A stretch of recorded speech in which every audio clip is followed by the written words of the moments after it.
I'm the vice chairman. Larry is just a little bit behind. He'll be here in a little bit. So I'm going to call the order to the Human Services Committee meeting. Okay, so let's see. I guess we first open up with public comments. Do we have any people here for public comments? Any public comments? Seeing none, I guess is there any on Zoom? Doug Gearin, any public comments? No public comments, just here to listen to the long-term services presentation. Thank you. And Alana Erickson? Same here. Thank you. Okay. Well, I see Mr. Larry is. Well, we just got through public comment. No. And you can continue on the program whenever you're ready, Larry. Welcome. Was there somebody? Did you want to talk?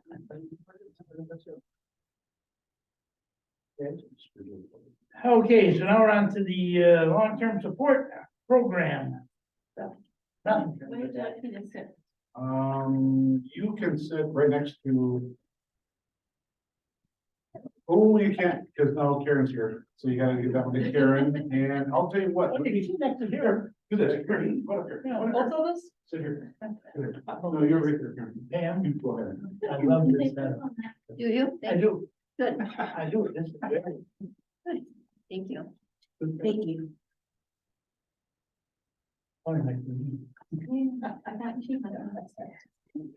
All right, so I did print, do a handout because I printed up some notes for myself, and so I thought I would just include them with a packet that Pam gave you. So there is some notes in here that might be beneficial.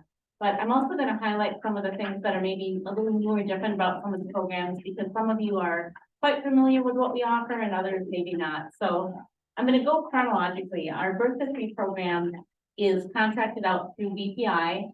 So they do all of our services. The only thing that's really kind of new or different there is that the state is using some of their ARPA funds to produce some additional training for people that are involved with birth histories. So they're really beefing up the professional training for staff that are giving birth history services. Family support team is growing by the minute. We continue to get referrals like crazy. I would say that the number of referrals has more than doubled over the last 5 years.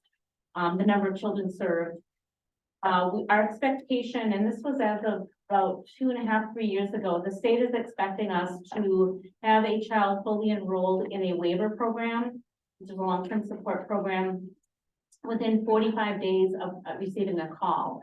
So that's a little different in terms of our MO used to be that when we got a call, we would work with a family to maximize the resources that they had available to them, look at what kind of community resources were available to them, and then if need be, look at other types of funding for services. And the newer expectation from the state is that we have a child enrolled into the long-term support program, again, within 45 days. We were keeping up with that expectation. However, due to the pace of the referrals coming in and the fact that our contracted case management agency isn't able to keep up with the amount of hiring that we need to have done, we're starting to lag a little bit with those referrals. And again, they do all different types of services for children with physical disabilities, developmental disabilities, or a severe emotional disturbance. Our Aging and Disability Resource Center serves people who are 17 and a half and above. And I think that there's a little bit of a misnomer in terms of the fact that we do help people enroll in long-term care programs like family care and IRIS for adults.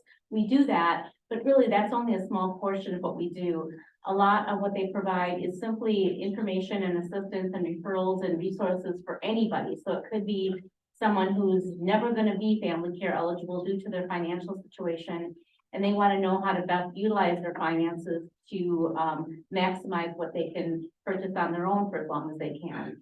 It could be someone that really doesn't have any functional limitations, but again, they're trying to look at what is down the road for me. So it's a lot of planning. I did mention in here some of the other resources and things that we do other than long-term care enrollments and information and referral is partnering with public health is on the line now, and they're very, very familiar with us because at the state level, The ADRC is housed within the public health department at the state, so we partner a lot with them for different things such as the prevention classes.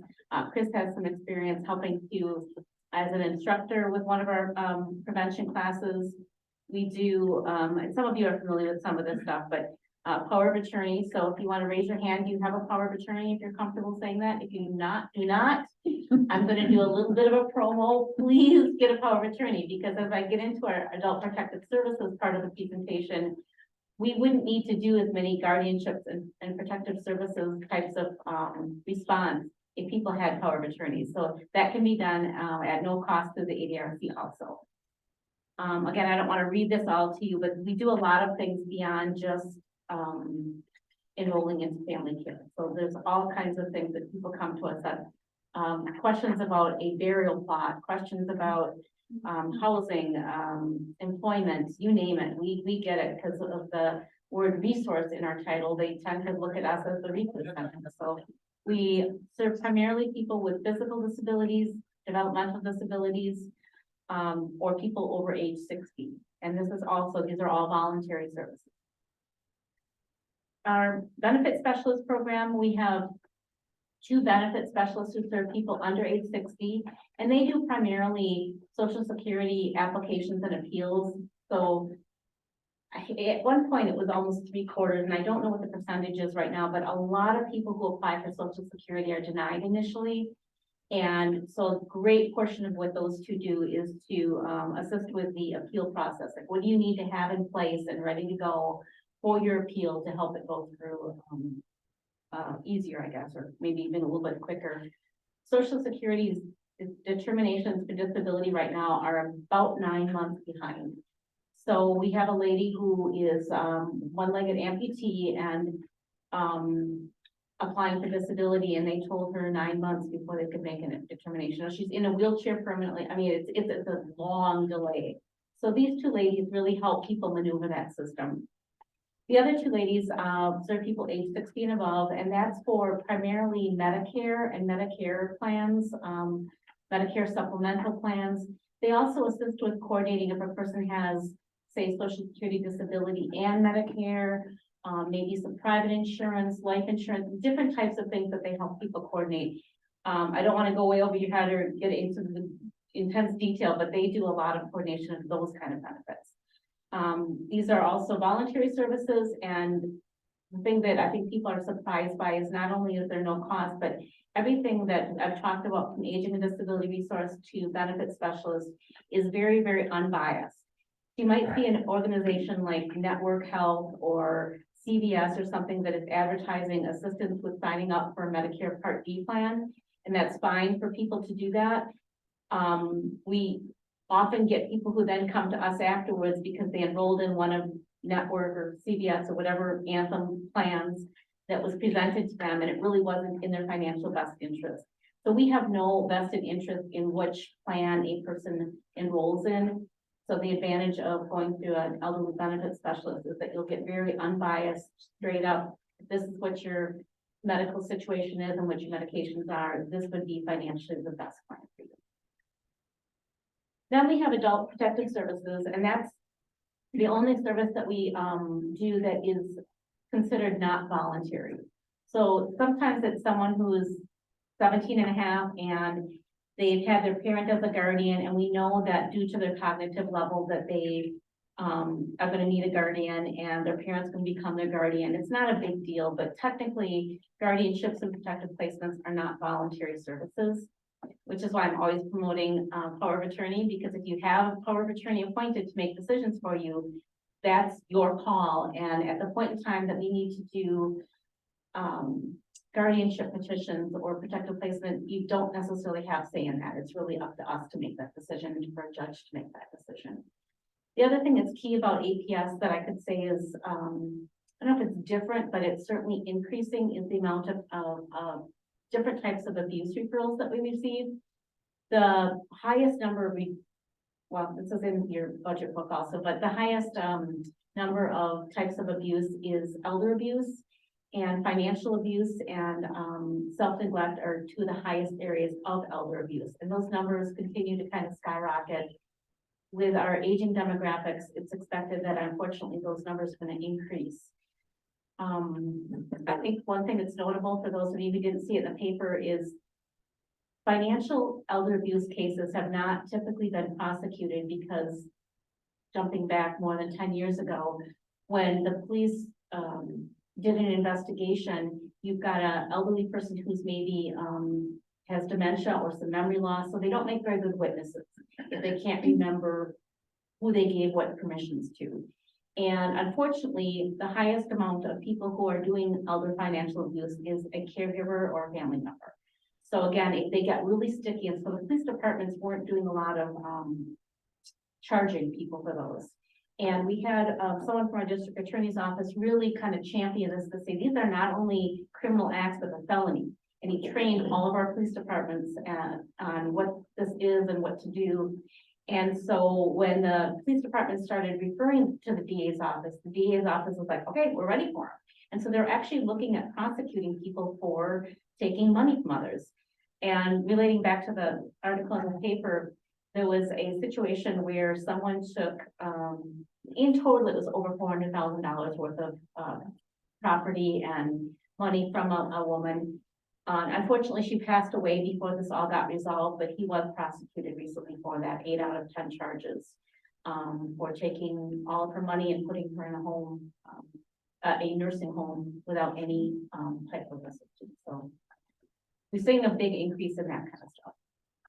And then dementia care, it's got the little biggest block on our handle because that's an area that we just continue to grow in. It's been amazing since we got our dementia care program grant, how many things that we've been able to offer to people, whether it's the caregiver supports, the caregiver training, respite for people. We've got churches in the area that are opening their doors to say, we've got volunteers to allow people to drop off their loved ones so that they can get a break for the person who's needing a lot of support. We thought that that would give the caregivers an opportunity to go grocery shopping or take a bath or do whatever they wanted to, but some of them have started their own support groups. They went down to a coffee shop just up the road from here and formed their own support group for each other. So it's been kind of neat to see that transpire. MindWorks is a newer class, Sparks. Those are classes to really help build the old memory in a person. And it's amazing when you go to one of them to see a person who's become almost nonverbal all of a sudden engage in this class. And it's just absolutely incredible. We see that with some of our memory cafes, which are throughout the whole county. We have laughter and lyrics, which is, as you well know, music tends to bring out that kind of old part of the person's brain, and the person is suddenly able to sing songs that they sang their whole life, even though they are, again, barely recognizing anyone around them. It just really brings that out now. So we've got a tremendous amount of dementia care programs. And the newest thing to highlight is that we got some money from the Community Foundation to purchase Dementia Live.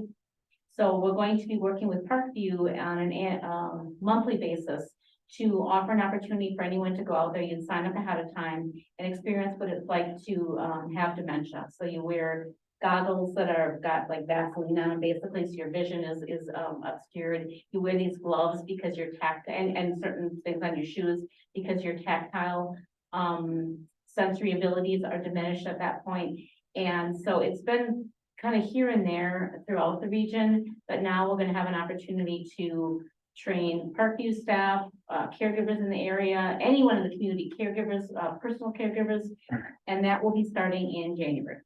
I did that a week ago. That's really kind of, it's neat to do it. It's really. Was it hard to? It is. It's really kind of hard to adjust to what it is, but I mean, you can actually, realize what they're going through and everything. Yeah. Yeah, I think it's really been neat for caregivers like if it's a spouse or family member who's the caregiver, because it can get so frustrating when working with a person with dementia because of the different things that they're experiencing and not able to tell you. They're not saying, I can't feel as well, I can't see as well. So they may not be telling you what the barriers are, and yet they're not following through with what they're supposed to. And when you experience that, you're like, oh, it's kind of I get it. because it makes you see things, and it also makes you hear. I mean, because Oh, yeah. dementia, and you hear voices, whatever, and this, I forgot about that. You wear headphones. You while you're wear doing it. headphones, yeah, and these kind of 3D goggles, whatever, but it's, yeah, it's just, it's really neat. Yeah. Experience.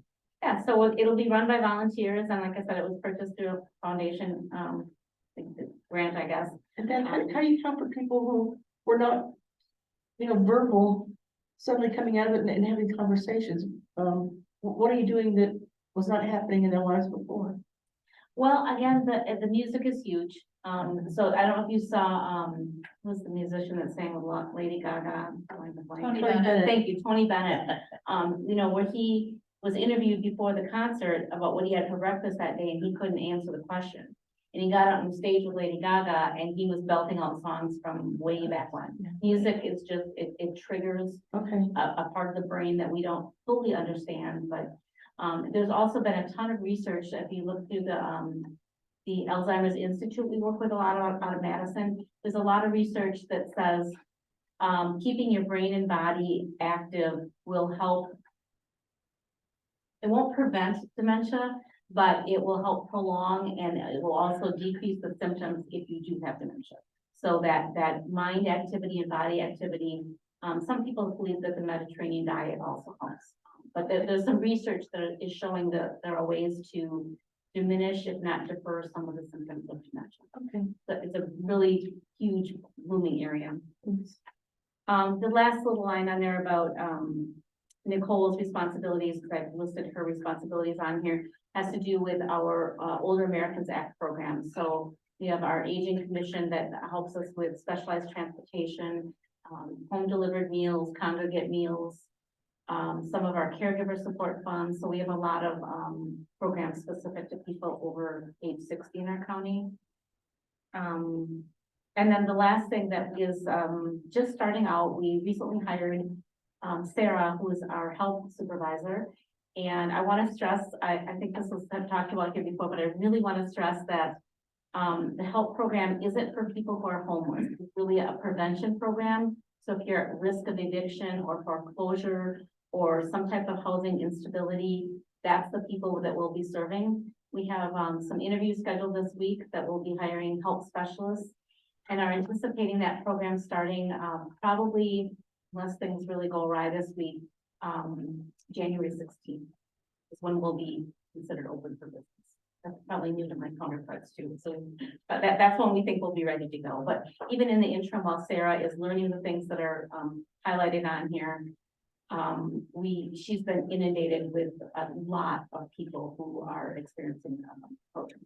And how big is her staff? Because that looks like a lot for one supervisor. Is there a big staff with this? Well, we're gonna hire, we were gonna hire 2 people, but we're seeing that it's bigger than we thought, and we haven't even opened the doors yet. So Okay. we're gonna try and get 3 people off right off the bat. Okay. And as it says, we can hire up to 4 people. And then just a little plug on the bottom about our resource directory. So a lot of the things that I've talked about today are available on our online resource directory, which was broke for a while when our new website came up, but it's now fixed, that you can search food, diapers, clothing, put in a keyword, and it'll show you all the different resources that are available in our county for that. Questions? I just finished up the powerful tools for caregivers class with Alyssa. She's an incredible resource for everyone in the class. Whatever topic or issue came up from one of the attendees, she had a resource or an answer to direct it in another way. And within that class, the power of attorney came up, of course, because one of the issues one of the participant was facing is a spouse with dementia who hadn't completed a power of attorney, so no family member had access to their health records because of HIPAA. So talking about long-term, what do you want people to know, and helping with those resources is invaluable to that person, and how to make it work, navigating the system. So That's she's great. doing a great job too. Look forward to teaching with her I was again. just saying, thank you for, she's got a few partners, so thank you very much for co-facilitating those with her. That is another change that the state has made, is she used to be, that position used to be the person who dealt with all of the families, and individuals with dementia. And now the expectation is that she is coordinating the training up, so she's responsible for training all of the ADRC. And she's got, additional responsibilities so that she won't be working quite as much with the families. But the ultimate goal is that everyone else will be trained, and we've trained, people in behavioral health, ADRC, benefit specialists. We trained a lot of different people, law enforcement. They've actually videotaped our training, so we're trying to get the community to know a lot of what she knows. One of the neat things that happened, I mean, it's always a wonderful class to teach personally, professionally, however you want to look at it, was at the end of the class, one of the members said, we're gonna get together and form their own support group. That evolved out of it. Because that's not a goal that you have of delivering the class that you would do it yourself. You're supposed to cut them off at 6 weeks and let them go on, but they decided to form that.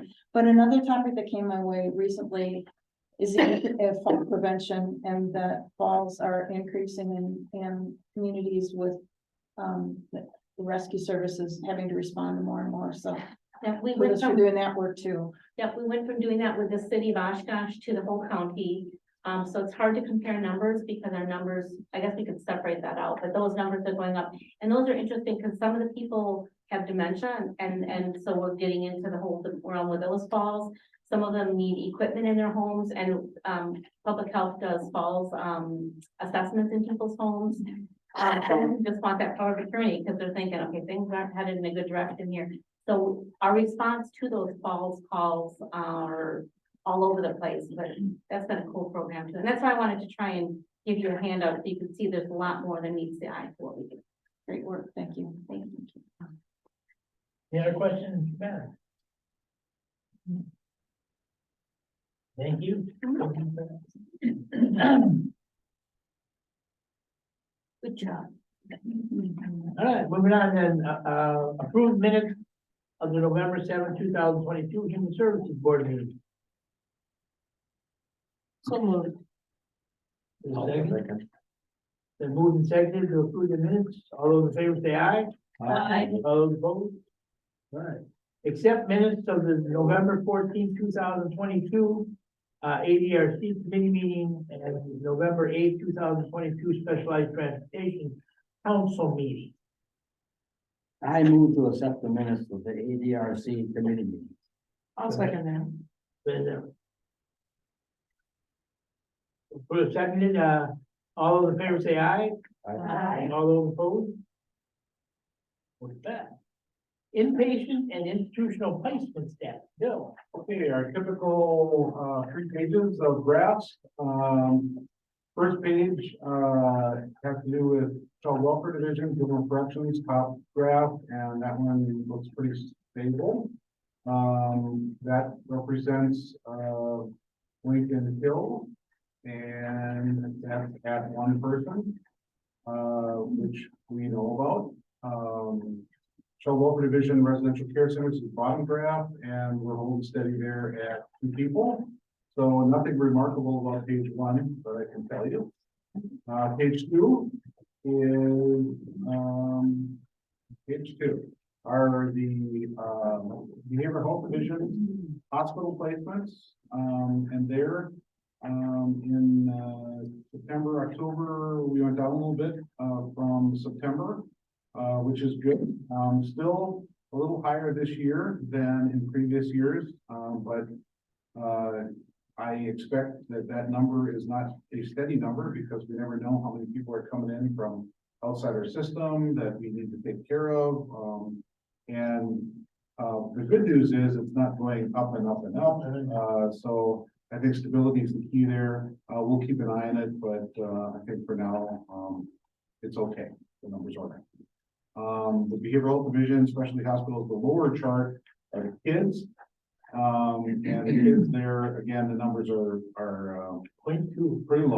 Yeah. So that's good. 0.2, yeah. That's good.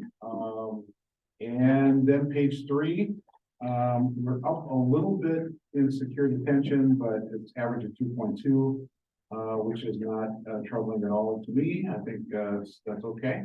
And then security detention is essentially a short-term juvenile jail type setting in Fond du Lac. Okay, that's what I thought I was just cooking. A child gets there essentially two ways. One is that they have committed a new crime, and during the period of investigation, maybe they'll have a child in that setting because they need to have that place, that child be under a secure environment. So it could be a juvenile delinquent crime that's committed. They're there kind of until the paperwork gets set up as to what needs to happen next. The other way they get there is that if they have conditions that they're supposed to be maintaining in the home or community, and for whatever reason, their life situation changes to which they become unsafe, not so much for themselves, but for the community, for whatever reason. I don't know, let's say they're in a longstanding fight with somebody in the community, and let's say they get back into it again, and maybe now some member of the community is not going to be safe, or they need to have a consequence for violating one of their conditions. They have to go in there for a couple of days. So usually these placements are brief, usually a couple of days to a couple of weeks. They're not like months and months. Like our first graph at Lake of Hills is like a year, or somewhere around a year. And juvenile secure detention placements are like short term. But it is in a jail-like setting. It's in Fond du Lac, and it's part of their system that they have there. And we just contract with a couple of events because we don't need our own juvenile jail, for sure.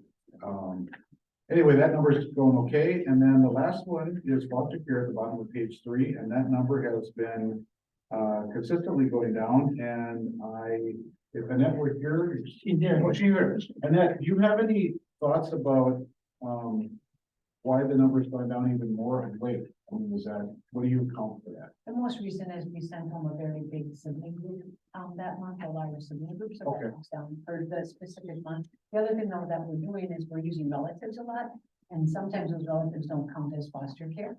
Okay, So kids may not be in their home, but they're in a relative home, and it's not always, it can be a family range plan, and so then it. right. And we don't count that in foster care because it's not foster care, it's kinship. I get that, that was my So question. there's more activity in kinship care, less in foster. Yeah, Yep, Okay. and sometimes some of our relatives are foster parents, and they are Okay, counted good. there, and some of them are not.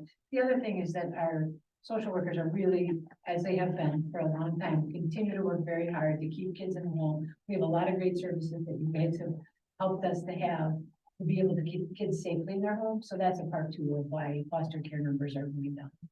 And they I mean, that was my question was kind of like, you know, I mean, so it's not that, that the service is not there, it's just the need's not there. As The much need for right now. foster care placement is not there. It's not, I mean, right, I mean, it's not like we're short on foster homes, it's just that we don't have. The need for the kids isn't there, right? That's why our numbers are down so much? Yep. Okay, Yes, that's, so that's, if you do, if we I continue. mean, to because we're be- keeping them in the home, that's, I like, yeah. Good, So it's a good thing that this large group of siblings left foster care and went to kinship care. It was a good move? Yeah. Okay, all right. What we are always trying to do is get kids, if they're not with their parents, Okay. their mom, or dad, with the relatives, Okay, because that's a better place. okay, very good. Yeah, we do whatever we can to be that.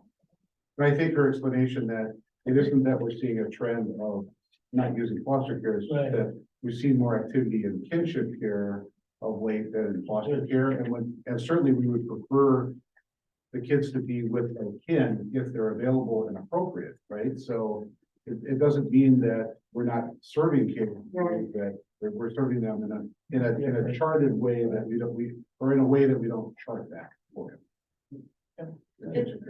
Are you saying that that's data you don't keep if they're? Well, we have the data, we just don't put it in the chart for you. Okay, We haven't done that. We haven't done that historically. You know, I guess we could keep a chart. they're not considered We're foster. and I'm okay with that, I just want to make sure that we have. that keeping information. track of it. It's just not, it's not a chart that we use for this. Any other questions on the bill and tax?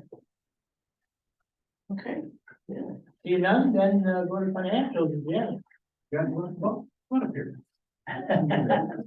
Well, what do you consider? What do you think over here? Yeah. That way they can see, we don't have to kind of crank our heads around here Yeah, right over to see you. a jump.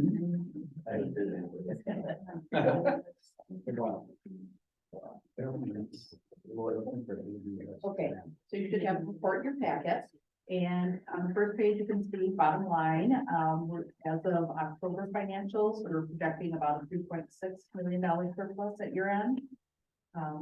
We're cranking out, some year end adjustments already, so we'll see if that changes a little bit over the next 6 months. But right now, that's what we're looking at. On the second page, you can see that our expenses are almost right on with what we would expect for a budgeted month. So that. Oh, you're looking at, you're looking at that, sort of that. For revenue, you'll see that in October, we had quite a large influx of revenue. Couple of sources of that, were in child welfare. We had a $2.6 million payment for children, and families allocation. And also 742,000 in new days that came from the state in October. In long-term support, we also had 413,000 in children's waiver funds that came in. So I'd like to add, so on the children's side of things, on the children's monies, instead of giving us 2 payments of equal amounts during the year, they tend to give us less money in the first half of the year for whatever reason. And then they give us a much larger payment in the second half of the year. And they've done that, and I know they explained it to us at one point, why that works better for them, but it basically said you should expect a smaller payment the first 3 to 6 months and a larger one in the last 6 months. So I think part of the reason that thing was really up there is because that's how they've tended to divide the payments. And Is it working better for them because you're getting some interest on all that big money? well, I think it's better for them because they get to draw interest. That's what I'm I'm saying. keeping all of that money, yeah. Yeah. So until later in the year, and then they can. Okay. Yeah, And then, so, and then this big, we were not, oh, well, maybe I shouldn't say this right. This big jump in October of an influx of money. We didn't know this was coming, or we knew that something was coming, but we didn't really know what. Is that right? We budget for it, so we knew it was coming, and you'll see if you look historically, we typically have a few months where we have those big spikes when Yeah. the state releases funding. Okay. We so that's what, know generally when it's gonna be, but this is actually a little later than we've seen some Okay, prior years. yeah. And there, but if I can just explain real quick, that the reason why this one came in October, to my knowledge, is because of the federal year of the federal dollars that came in October Right. to the state. So it isn't Yeah. the state withholding or keeping it back.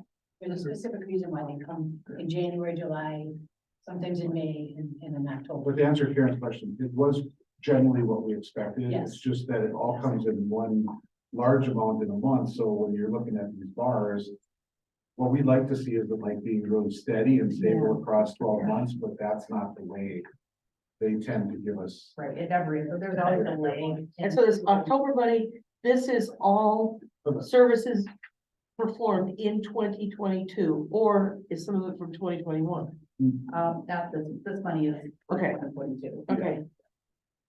But yeah, there's no prior year.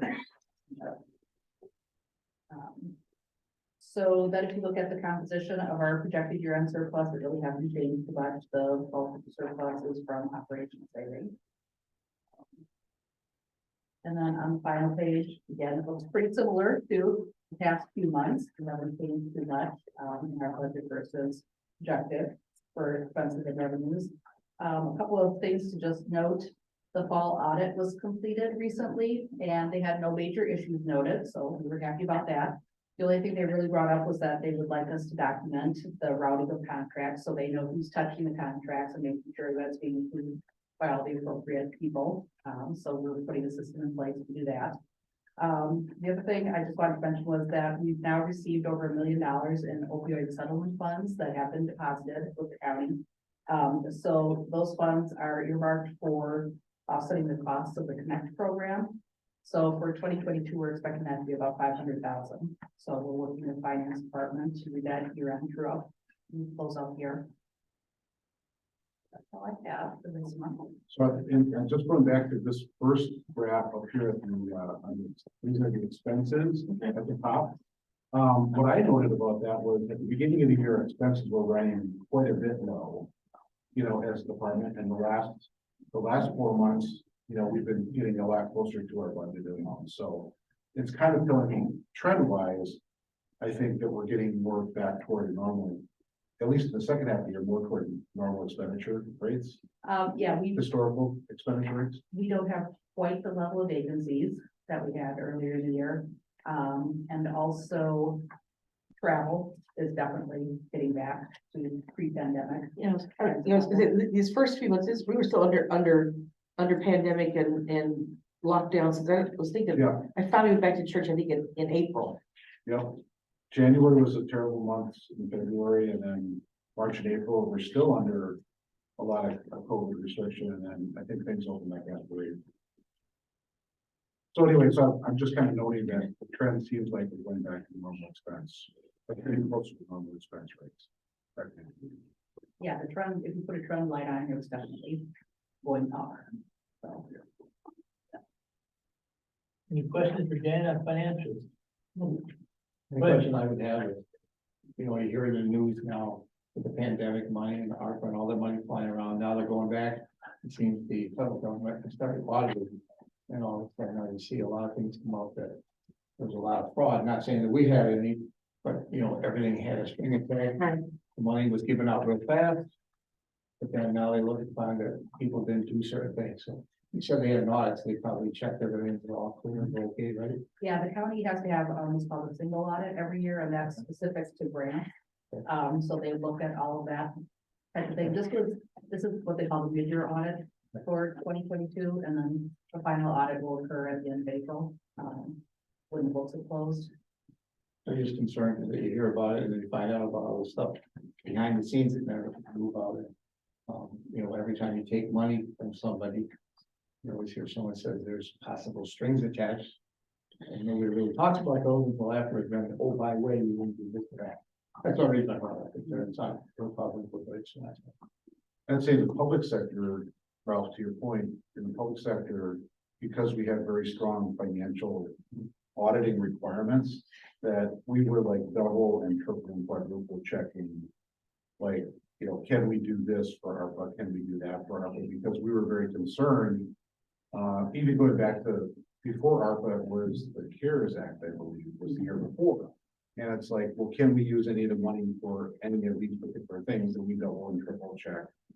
Like, are we sure we can use the money for that? Are we sure we can claim against that? Because we don't want to have to give money back to the feds. And of course, there was a lot of money, given out to businesses for PPP loans. There were lots of money given out for lots of different things. And if they didn't follow their accountant's advice, they may be in some trouble now because they're probably checking.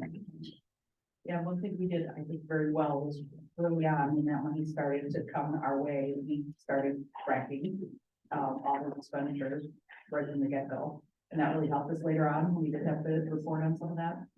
Janet created separate accounts so that we could, be up to date on what that is and be able to report that specifically. So That's good. And like I said, at the county board meeting, a couple, 3-4 times when they talk about the ARPA money, and that I heard the quote strings attached all the time.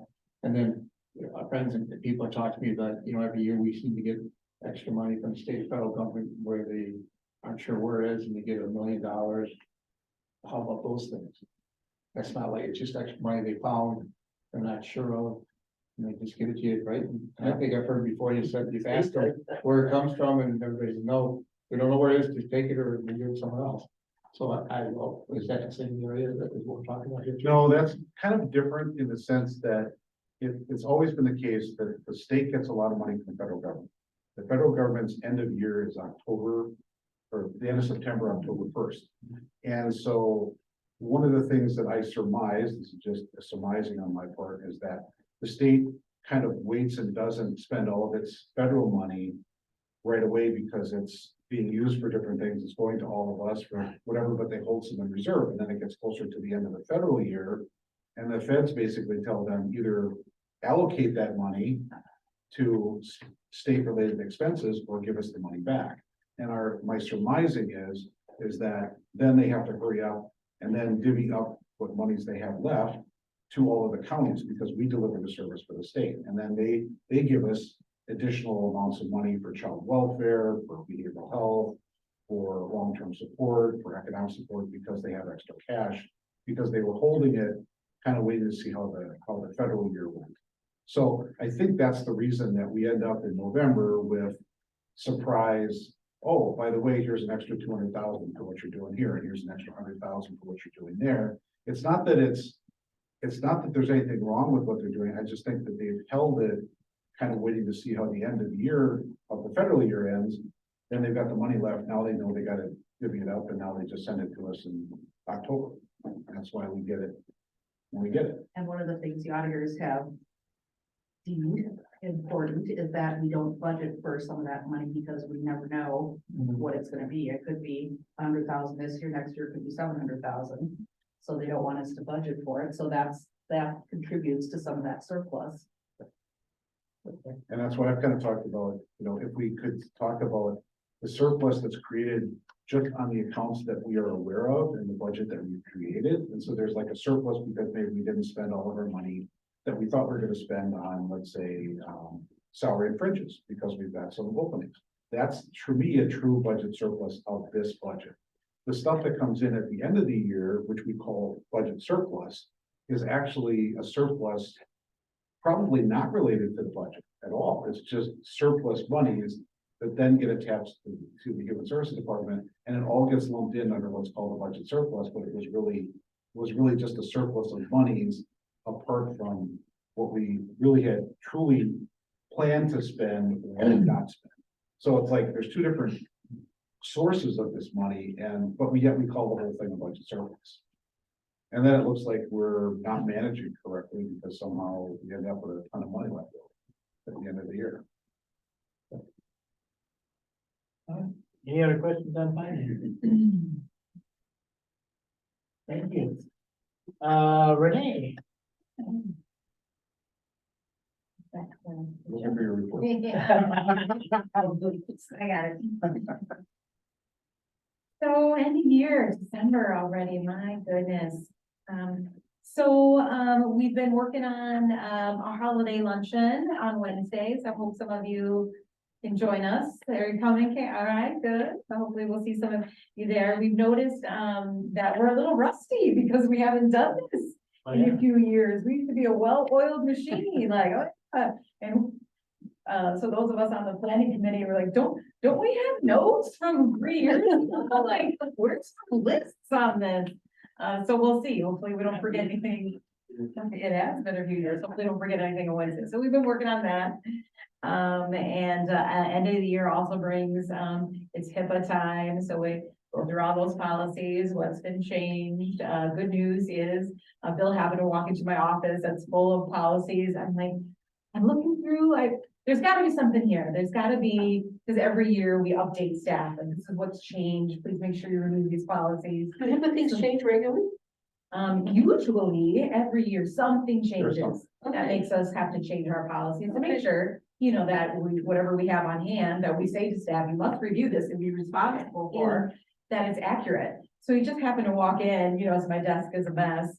And like, I feel like there's gotta be something. He's like, there really doesn't, Renee. There really doesn't have to be something. So email the managers. I'm like, are you sure? Because I feel like I'm missing something. So the good news this year is we were able to email our staff and say, actually hasn't been any changes that would affect our policies. You still need to sign and say that you're aware that you know where our policies are, but you don't have to go through and read, everything unless you haven't yet.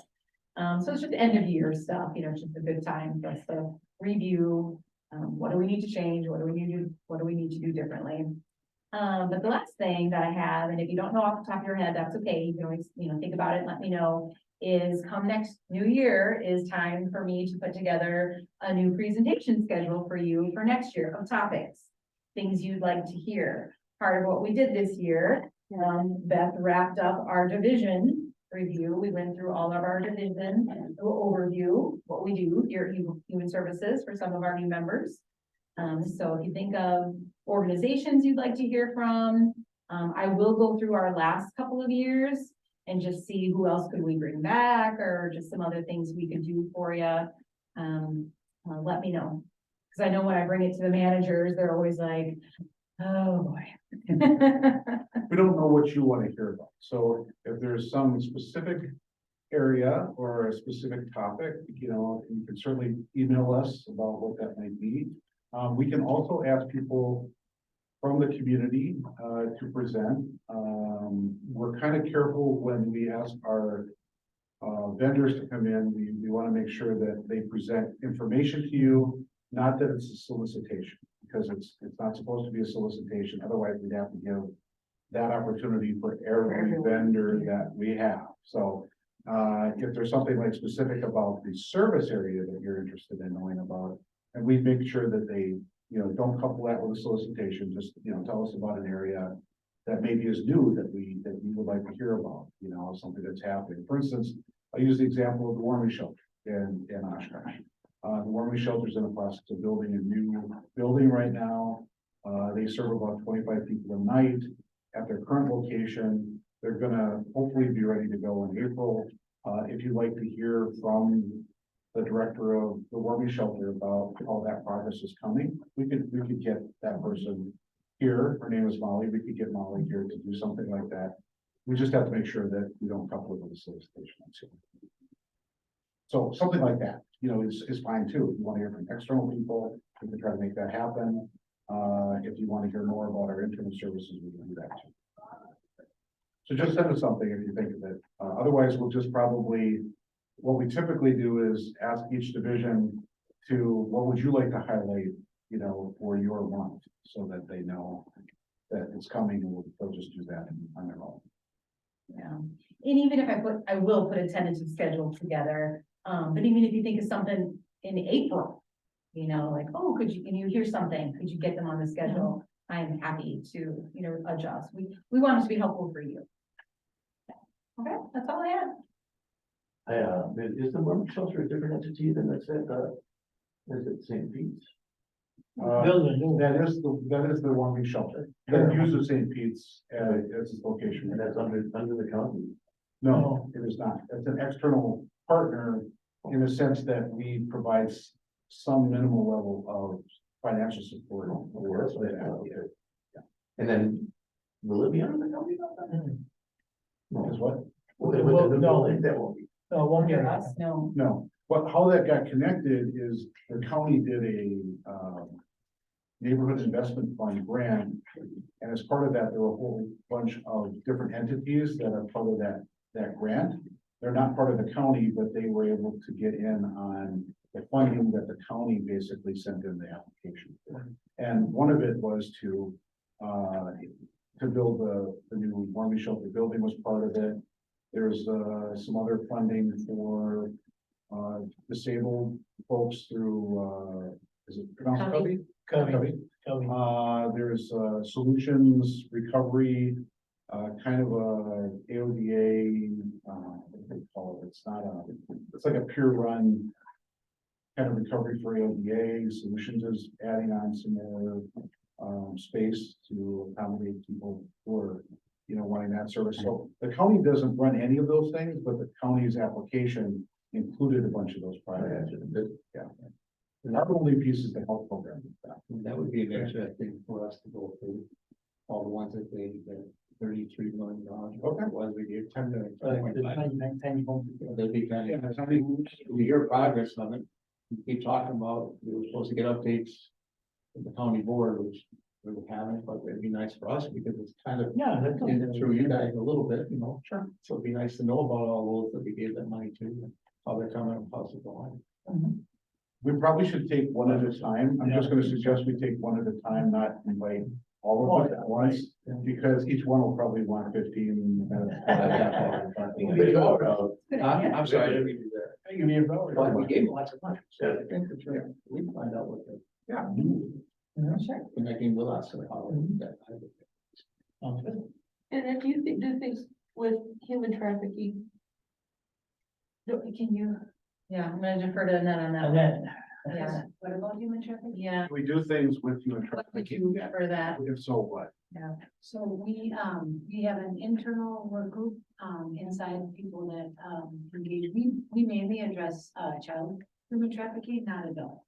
Damascus Road, in our county, works with adults. So we do, children who are under the age of 18 who, are at risk of being trafficked or are trafficked.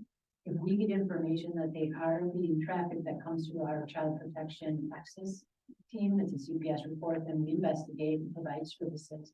But like I said, we have an internal group that we also make sure that we are keeping all of our staff aware.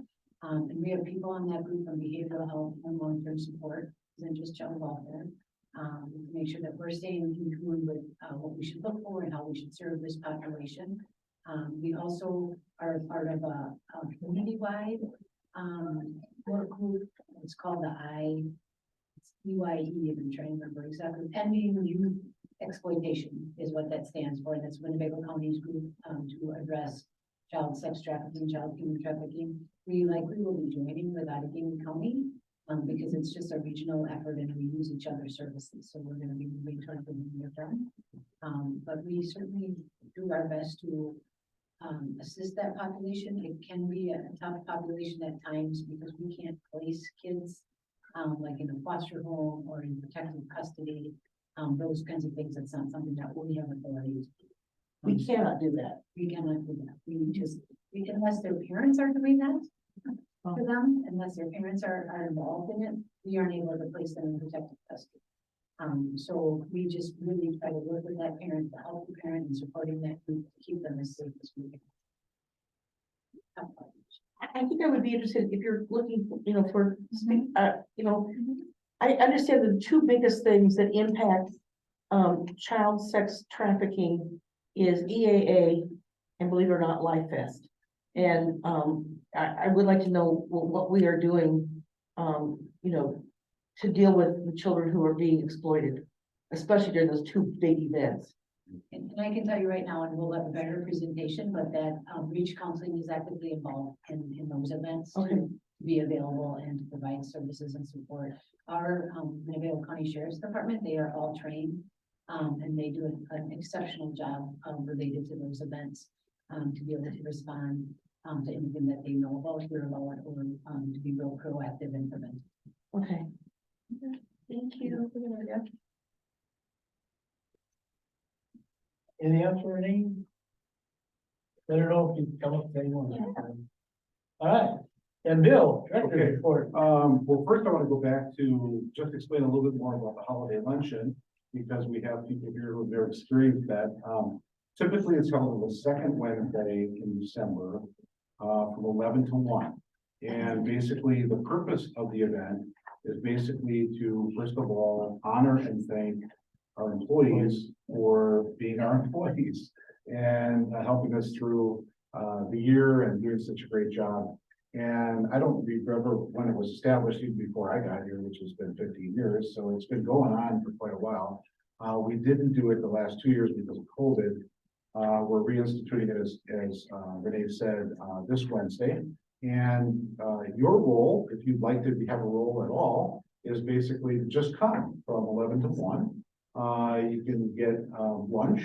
A lot of food. There's the WAVE committee, which is a employee wellness committee, basically. Is it separate? We are valued employees. Yes. Yes. Karen. Get on it, Karen. I'm on top of it. I love the holiday. Wait. Well, yeah, there's a lot of food, but the people just seem so upbeat and excited. And there's always, a presentation, of pictures throughout the year that things they've done with each other. Yeah, It's there's a great. slideshow. Yeah, slideshow. There's about 150 to 200 employees that typically show up. Can't get them all because some people have to stay back and work and some people just don't want to come, that's fine. We also have asked retirees to come back if they want to take part in it. I don't think we've asked anybody this year though, so. Oh, I told John that. And Oh, John- did you? Did we? Got those. Okay. So then at the beginning, it's usually a welcome, and that's actually the master of ceremonies. And then basically, I usually introduce guests who might, in this case, John Damel's coming as our county executive. He'll say a few words, and then I'll probably also introduce any of the county board or human services board members who happen to be in the audience. And then if any of you would like to then come up and say a word or two of thanks, or just to address the group, you can do that. If you choose not to, you'll probably tell me ahead of time, so I can embarrass you. Just so I know who's planning on Red things. cards. And then there will be signed cards for the nursing home on our way to the smorgasbord table. And then we, work our way down the line. A lot of people bring dishes to pass, which we really appreciate, and it's a fun time. And then Annette, also you announce, employees who have been there for 5, 10, 15, 20, 25, and 30 and 35 years. They get a certificate. There's some pins. They get a pin, different color for each year that they've been there, and then they also get some big money, because they get $1 for each year they've worked there. Big funds attached to it. And then there's also usually a fun holiday kind of game. We do a trivia, don't we? Right? Yeah. You did this all in 2 hours? And we get this all done in 2 hours. You do the trivia while you're. Fun fact, Becky, it's fun The fact. trivia is kind of during the whole thing, you come when you're eating and stuff, you can. It Your really table moves kind of quite works fast. in And on we trivia. wrap things up by 1 o'clock, and there's, obviously the people that have to stay and pack it all up at the end, but it's really fun, and if you'd like to attend, please consider doing it. You don't need, just show up. We typically, the board members sit closer to wherever we're having our, wherever the microphone is. And then, basically, we'll kind of organize it about 10 minutes too, and we'll figure it out. It flows pretty quick, so, please feel free to come. Those of you who have never been there, we'd like to especially have you there, because I think you experience it once, you really get an idea of what it's all about. If you can't make it, that's fine. It's totally voluntary. But we do it to kind of really kind of celebrate the end of the year and thank people for their service. And it's at the expo center, but we're gonna be on the other side this year. So usually it's when you drive into the expo center, there's the center section and a right and a left, and we typically are on the right. But if you look at as walking in, we're gonna be on the On the left, because we're doing the. Will you have a big sign? We do not have a sign. We've never had a sign. No, we never had We'll sign. have somebody we'll have somebody. You see where all the cars, People going like this. all the cars you park closest to wherever we're meeting. And that's- Vaccine clinic is on the right this year. Okay, go to the other. Just go to the other side. Yeah, right. Yeah. Have you seen a lot of shots? We're not giving. Well, that's the thing, we're on the left hand side because of that.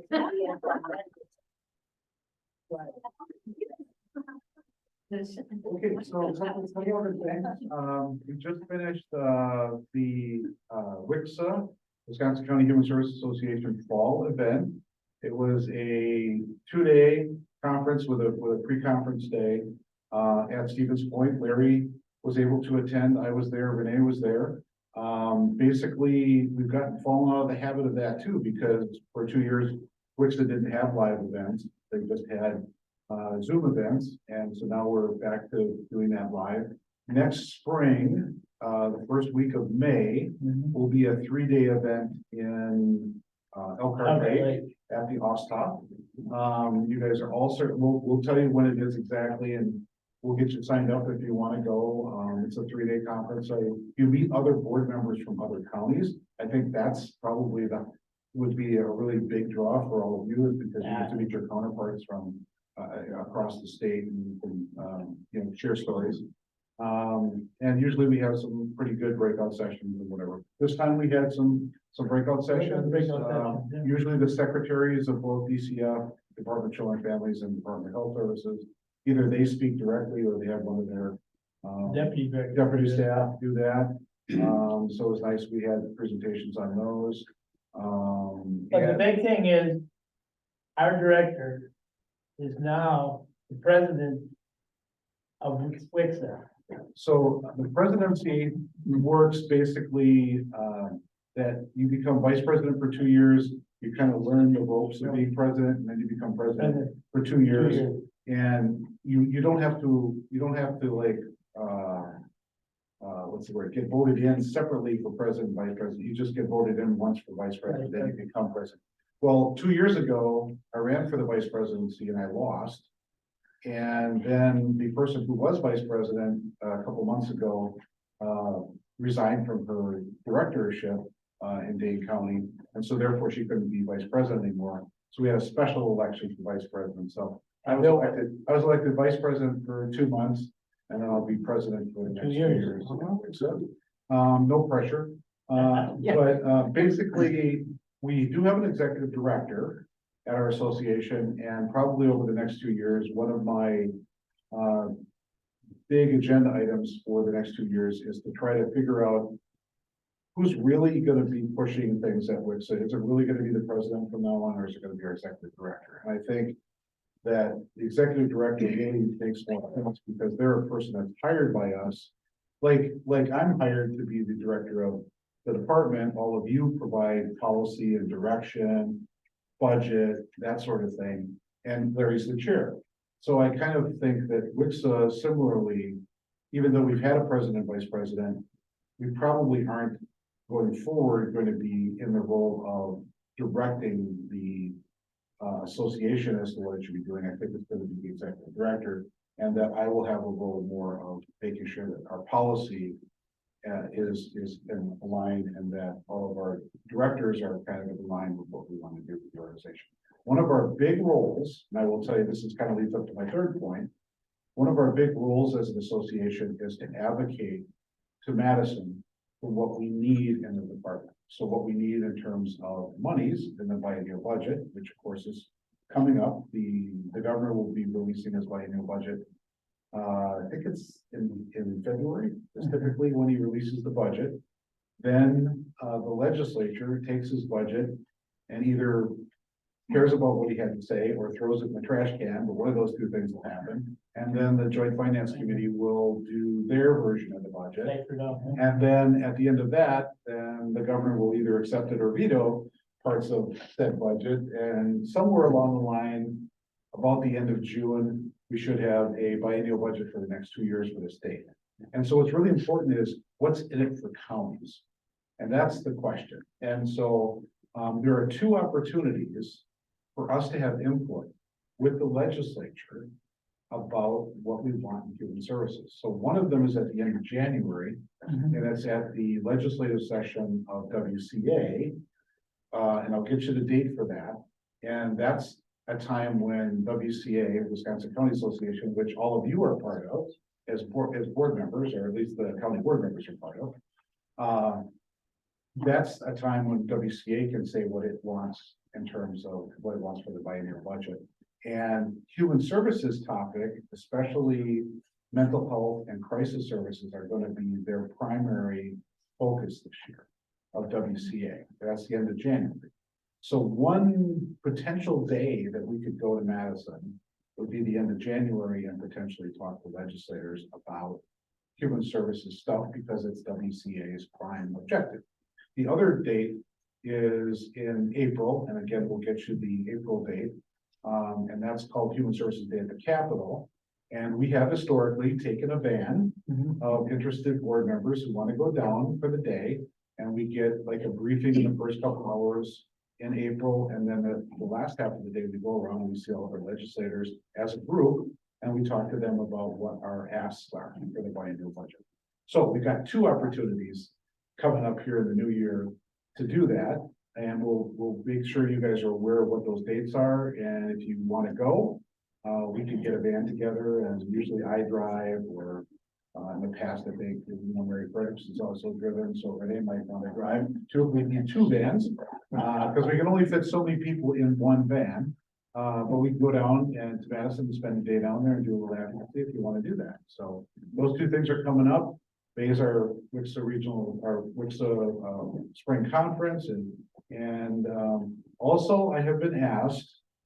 So a long time ago, more than a couple years ago, we disbanded something called the Northeast Region board member, WIXA board member meetings, and we used to hold them at the Fox Valley Technical College. And so it would be a chance for you to meet your counterparts in just the Northeastern region. So Allegheny board. But you also had a speaker who would come. And then we have a speaker. So we'd have it'd be in the morning, and it was 2 hours, and I get a speaker, and basically then board members from as far north as Marinette and Dorr, to as far south as Fond du Lac and Sheboygan. as far west as Marquette and Wapaka. All the way Washera over, comes, all, yeah. Washera and all the way over to the east, so, I've been asked if we could put one of those meetings together again for sometime between April and June. So I'm gonna shoot for trying to find a date somewhere in there, probably after our April trip to the Capitol and before our, well, before it gets too far into the summer, and then have one of our Eastern Region meetings at Fox Valley. So again, another opportunity for you to get to know some of your fellow board members from other counties, and seems like, you know, for those of you who attended, Karen, you've attended, did you find it to be valuable? Oh, yeah, yeah. To do that? It was interesting to me, other people, it's always, the speakers that you had were always good too. And, when you found people who spoke to things that we were concerned about that directly impacted human services. I enjoyed them. And what's nice about that smaller group at Fox Valley Technical College where we did it is that you got to meet some of your closer neighbor board members. Yeah. You know, so you felt like, okay, so there's some Outagamie board members, or some Manitowoc or Fond du Lac or Brown or O'Connell. O'Connell was a very frequent attender. And it was always interesting to hear the perspectives of different board members and what their issues were, and you kind of learn things, and you get to know your fellow neighbors, which is good. It's the same thing for me when I get together with my neighbor directors. We kind of talk about things that are common to us here. So once you learn something that they may be doing that we hadn't really thought about, oh, we could impact that. And so it's a real learning experience. So those are the things to come. New Year has got full of possibilities, and we're excited about that. And hopefully we won't have a bad COVID season. I'm knocking on all kinds of wood. I think there's a little bit of wood left in here. Hopefully we won't have a terrible COVID season, and then we can really get out of the woods on this thing. Hopefully. So that's my report. But I think I got something from you, Mike, so the WCA legislative exchange is February 28th and March 1st. Oh, it's later than I thought. They Yeah. were talking about the end of January or something. I will give up. The date you're talking about, Bill, is January 25th is the Ambassador Day. I was at Oh, that's strictly an ambassador's day. Okay, Ambassador, that's why they were yeah. talking about the end of January. I'm like, oh. Yeah, that's Ambassador Day, yeah. But we could still do the ambassador's day Oh, we could instead do of it. legislative. Yeah, either one. Yeah. And then we got the, I'll keep you, we'll get the exact dates. I'll list them Yeah, all for you in yeah. January. We'll get more specific dates so you guys can plan Okay. what you'd like to attend. Can we have those dates soon, just so we can plan, like Oh, you want to plan them before the January meeting? Yeah. cause I have to put in my days off. yeah, Oh, okay, sure. I'll get together with Pam. And we'll send them out. yeah. Bill, I mean, Becky or anyone, the WCA website will have ambassador program, that's what it's talked about, January 25th, April, and another one in October. You don't have to go to all of them, but those are the dates that they gave us. Yeah. I'll get together with Pam. We'll send out See, you know- the paragraph. Not just Becky as new, but you can go to that website, but if you don't know what you're looking for, you don't know what you're looking for. We'll put them all together in a sheet for you and we'll send it to you. Okay. What's up with the cheating hearts?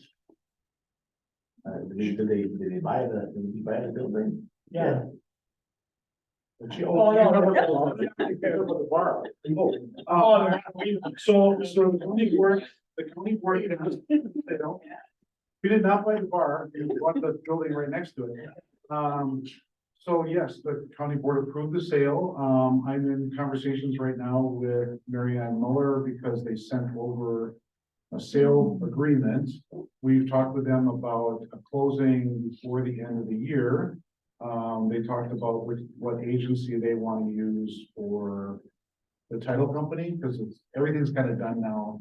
I think at title companies where you do all the final stuff. And so Mary Ann had a couple of questions about their sale agreement, and so we'll hopefully get that resolved and we'll get it. Basically, a done deal then. Yeah. Yeah, we just have to set a date and get the paperwork squared away. And the county board passed it unanimously. I Unanimous. think. Yeah, Unanimous. that like never. Yes. I Unanimous. can count on Noteworthy. one hand the time I remember that the county board passed something unanimous.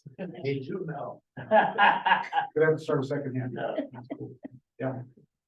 Anything else for Bill? Anything else to go? Then let's go on. Jeff, you got anything? Becky? I have nothing to report, but a question on a possible topic for presentation, and that would be, recognizing elder abuse and, what to do. Elder Abuse Month is in June. Would you prefer to do something proactively to talk about that or in June? Because we're trying to do some type of an event in June, so maybe before then. Whatever you think works best. I think it's a valuable topic, given our aging population.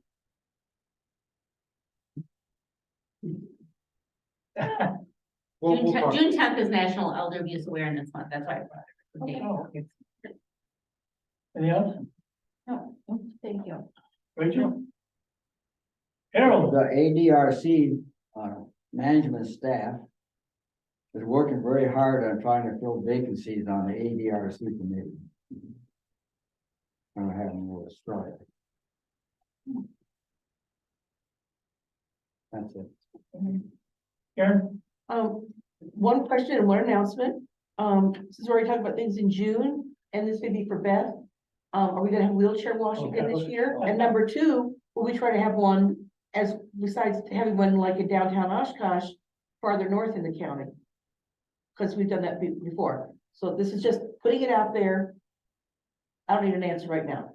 But here's my announcement. I do have something important, and I blind copied Bill in on this at the very beginning when this all came up, but he didn't know how it turned out.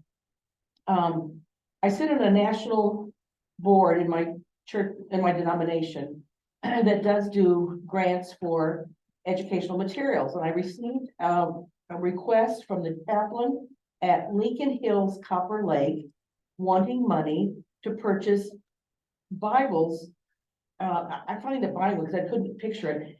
It's a graphic Bible. It looks like these graphic comic books that you buy. It's huge and it's heavy, and it goes from Genesis through Revelations, and there's a section in the middle of history between the testaments or something with. Anyway, the chaplain dealing with these children, the children in secure detention at Lincoln Hills and Copper Lake, who had very little in terms of some sort of moral compasses and know nothing about biblical. They were interested.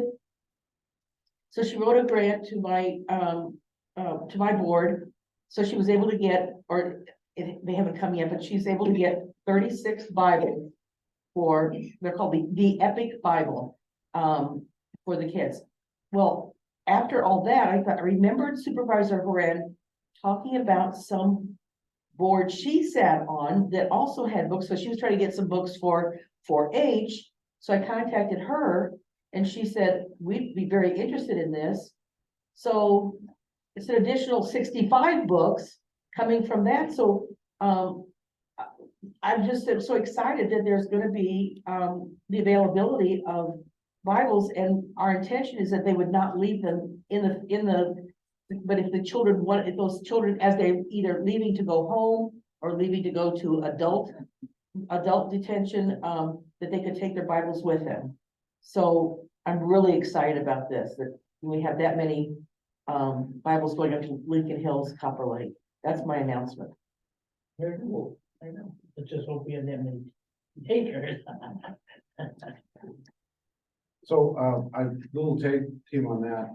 So Supervisor Horn called me and asked me about, did the shelter care need any books? And I said, well, one of the things that we have to be careful about, because we're a public agency, that we can't, discriminate on one religious book over another. Yeah. And so I would say, we really don't want to accept religious books from the standpoint that unless we accept all of them, so it's either none or all, it's just one or the other.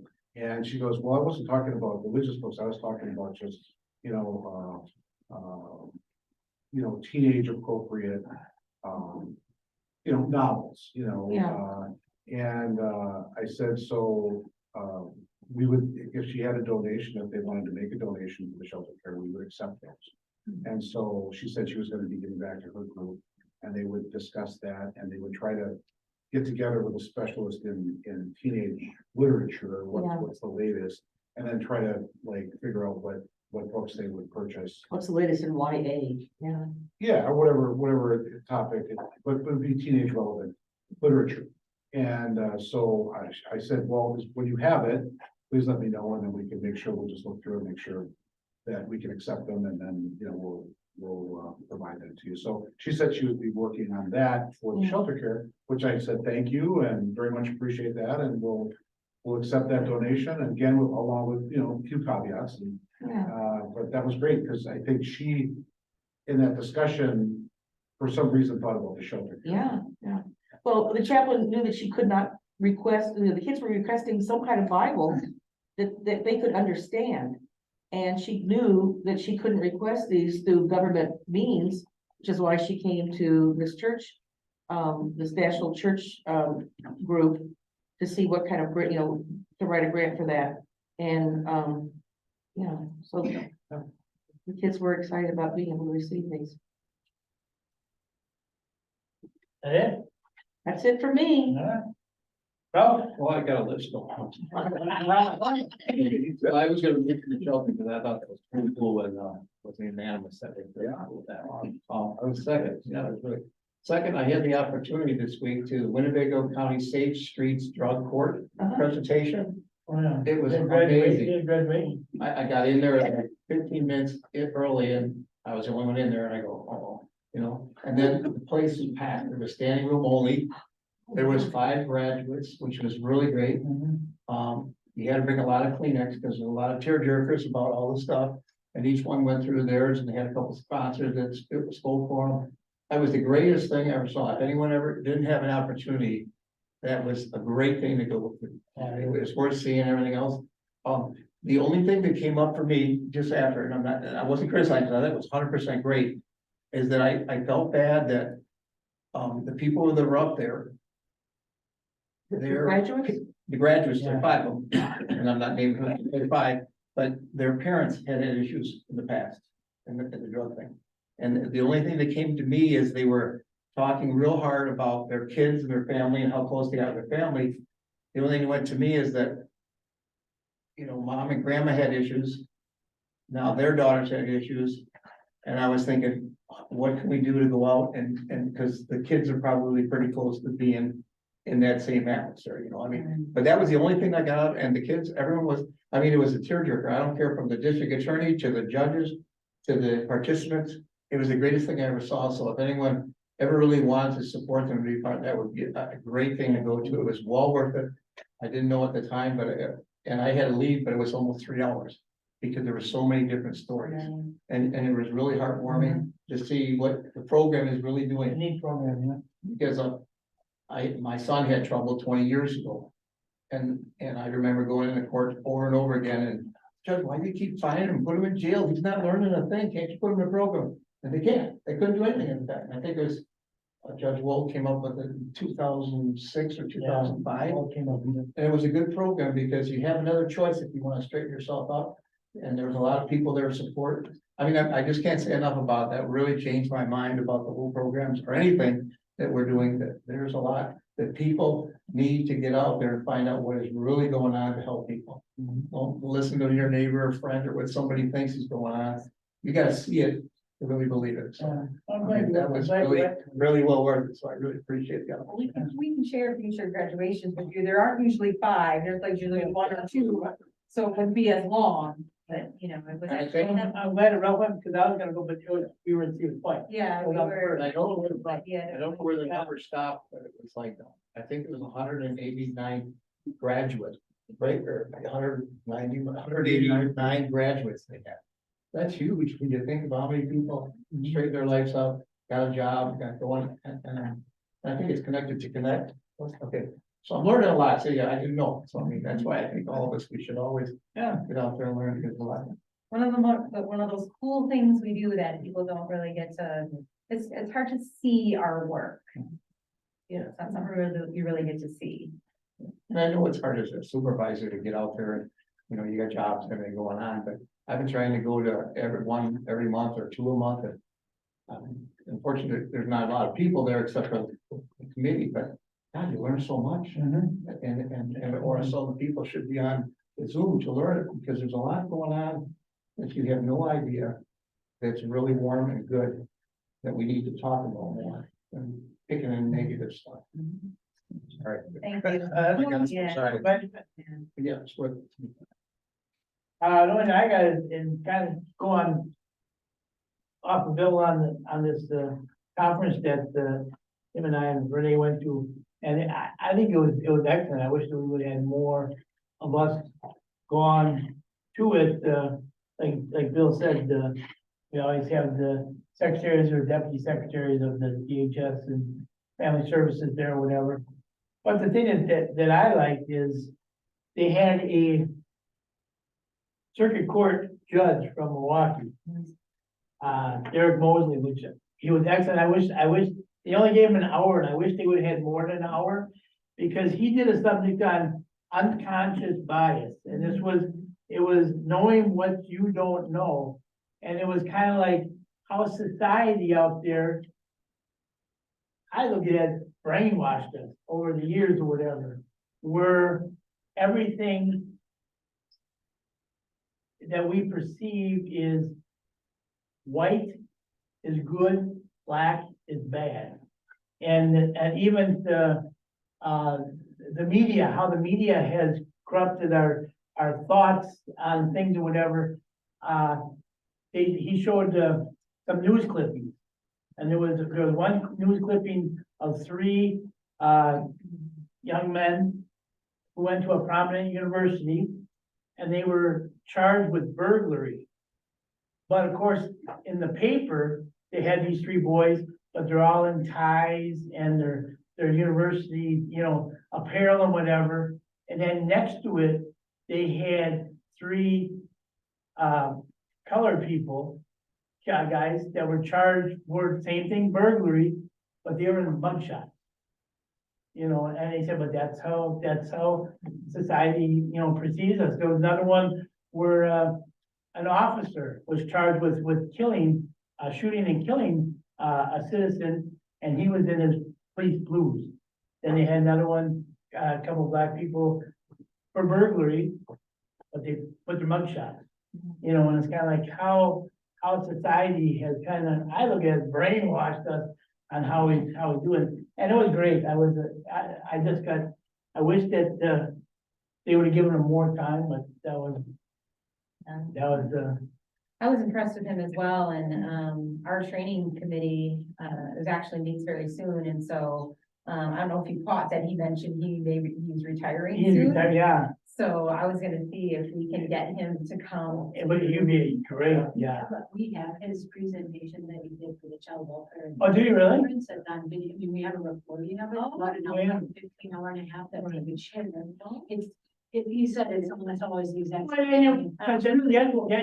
The other neat thing is when he had these black children, and they came in, and he had a white doll and a black doll that were there, and he'd say to them, who's the good one, which is the bad one, which one do you like, which one don't you like, which one looks like you, which one, and it's weird, it's just how. Well, whether we use a video or whether we do bring it back, I know out of gaming, because we happen to be sitting with them, talked about that too, maybe we could collaborate with their county. If we do end up doing something, we would certainly open that up to you all as well. Yeah, but like Bill said, we've got the spring conference in Elkhart Lake, if people can go to it, I mean, these are excellent conferences to go to. Yeah, I think, and if you want to experience one, the May one is nice because it's usually nice weather and it's usually in a nice place. And the Osthoff, if you've never been to the Osthoff Resort, it's kind of swanky in a sense, I guess I'll call it that, but we're fortunate as an organization to get it at state rates. And usually are fed really well when we're there. So if you can think about the one coming up in May, I think if you want to attend one, it's probably a nice one because it's fairly close. Elkhart Lake, only takes about an hour either way you go from north or south around the lake, and it's just a nice location to have a conference, and We should be doing awards again too. I think we're gonna have some award ceremony I for think, you know. banquet and that sort of stuff. Well, Bill's the president, so he's in charge of it. Yeah, I'm gonna find out what we have to do. But anyway, but yeah, but this one is Steven's Point, these are the kind of conference I like, the ones at Steven's Point, where the first day doesn't start until noon, but it starts with a lunch. And then every one of your meals is included. You had a dinner at night, you had breakfast next morning, wasn't. Yeah. So give that some thought and Yep. appreciate it. Thank you for this, great year that we've had. New board members, welcome, and, I'm sure we're gonna, have lots of stuff to talk about in the chat. Okay, I'll entertain the motion to adjourn. So moved. Second, Second? and now debatable, all those in favor say aye. Aye. All those opposed, all right, thank you all. Yeah.